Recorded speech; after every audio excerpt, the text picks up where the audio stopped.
For thousands of years, two Sanskrit words have echoed through the forests where sages meditated, the halls where philosophers debated, and the temples where seekers searched for truth. Those two words are Aham Brahmasmi. They have been quoted in scriptures, discussed in monasteries, carved into stone, and repeated across generations. Yet despite their fame, they remain among the most misunderstood expressions in Indian philosophy. Many people have heard the phrase translated as, "I am God." Others believe is a mystical slogan, while some dismiss it as an ancient idea with little relevance to modern life. But what if all of these interpretations miss the extraordinary insight that the Upanishads were trying to convey? What if this simple declaration represents one of the greatest discoveries ever made about the nature of human existence? Today, we are going to explore not merely the translation of Aham Brahmasmi, but the remarkable journey that led to its discovery.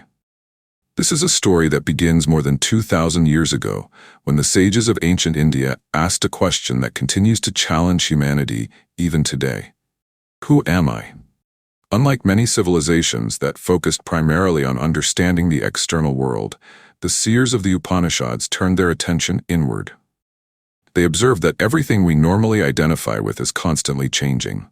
Our bodies grow and age, our thoughts evolve, our emotions rise and fall, relationships begin and end, success and failure alternate throughout life. Even our beliefs and personalities transform over time. If everything that we usually call me changes, then what is it that experiences those changes?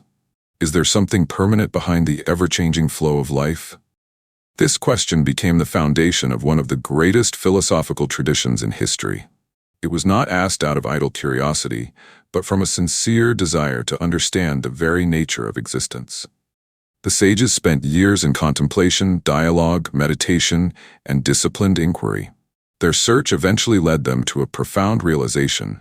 Beneath the constantly changing body and mind exists an unchanging witness.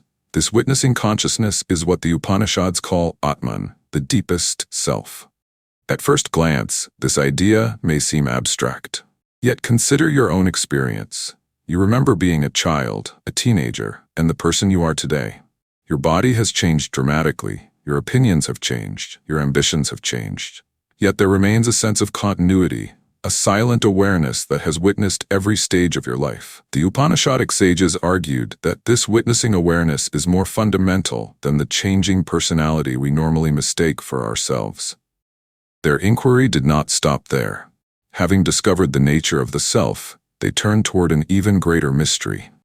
What is the ultimate reality of the universe itself? What is the source from which everything arises? Their answer was Brahman, not a deity among many, but the infinite, eternal reality that underlies all existence. Brahman is beyond form, beyond time, beyond language, and beyond every limitation that the human mind can imagine. Everything that exists participates in Brahman, yet Brahman cannot be reduced to any single object or being. Now comes the extraordinary insight that makes Aham Brahmasmi one of the greatest declarations in human thought. The sages realize that the deepest self within every individual, the Atman, is not separate from Brahman, the infinite reality underlying the universe. This is what the Mahavakya means. It does not say that the ego is divine. It does not encourage arrogance or superiority. Instead, it reveals that the essence of who we truly are is identical with the essence of reality itself. This realization transforms the way we understand identity. We spend much of our lives defining ourselves through external labels. Our profession, nationality, achievements, beliefs, family, or social status. These identities are useful for navigating society, but they are temporary. They change with time and circumstance. Aham Brahmasmi invites us to look beneath every label and ask whether there is a deeper identity that remains unchanged.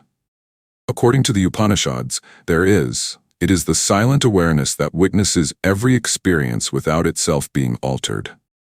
Perhaps the easiest way to understand this is through a metaphor often used in Vedanta. Imagine a wave rising upon the surface of the ocean. The wave appears separate. It has a beginning, a unique shape, and eventually disappears. If the wave believed it was only its temporary form, it would constantly fear its own end. But the wave is, in essence, water. Long before it became a wave and long after its form disappears, its true nature remains unchanged. In the same way, the Upanishads suggest that we are not merely the temporary forms we inhabit. Our deepest reality is the infinite consciousness from which all existence emerges. This teaching is often misunderstood because of the literal translation, I am Brahman. Many assume this means elevating the individual above others. Ironically, the realization dissolves the very ego that seeks superiority. The ego survives by emphasizing difference: my success, my beliefs, my identity, my achievements. Aham Brahmasmi removes these divisions. If the same consciousness shines through every living being, then compassion becomes natural, humility replaces pride, and the boundaries that separate self from other begin to dissolve. Centuries later, Adi Shankaracharya would build the philosophical framework of Advaita Vedanta upon these insights. He argued that liberation is not about becoming something new, but recognizing what has always been true. Ignorance causes us to identify with the limited self. Knowledge removes that ignorance, revealing the infinite reality that has always been present. What makes this teaching especially remarkable is its relevance today.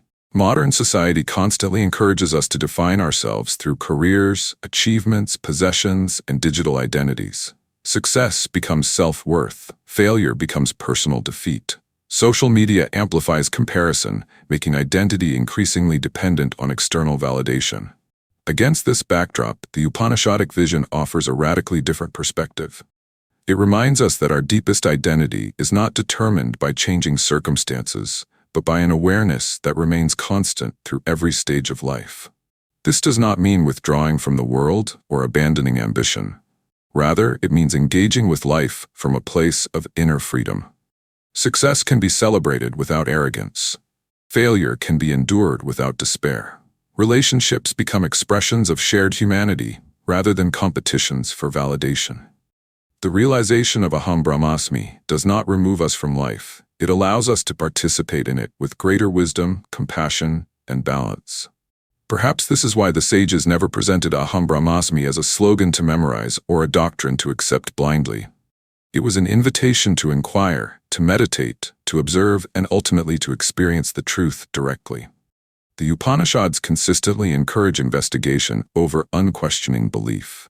They invite every seeker to undertake the same journey of discovery that the ancient sages once pursued.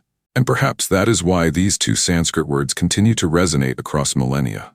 Technologies change, empires rise and fall, civilizations transform. Yet the question remains exactly as it did thousands of years ago. Who am I? As long as humanity continues searching for an answer, the wisdom of the Upanishads will remain relevant. Aham Brahmasmi is not the conclusion of that search. It is the realization that awaits those who dare to undertake it. Thank you for watching Indic Eternum.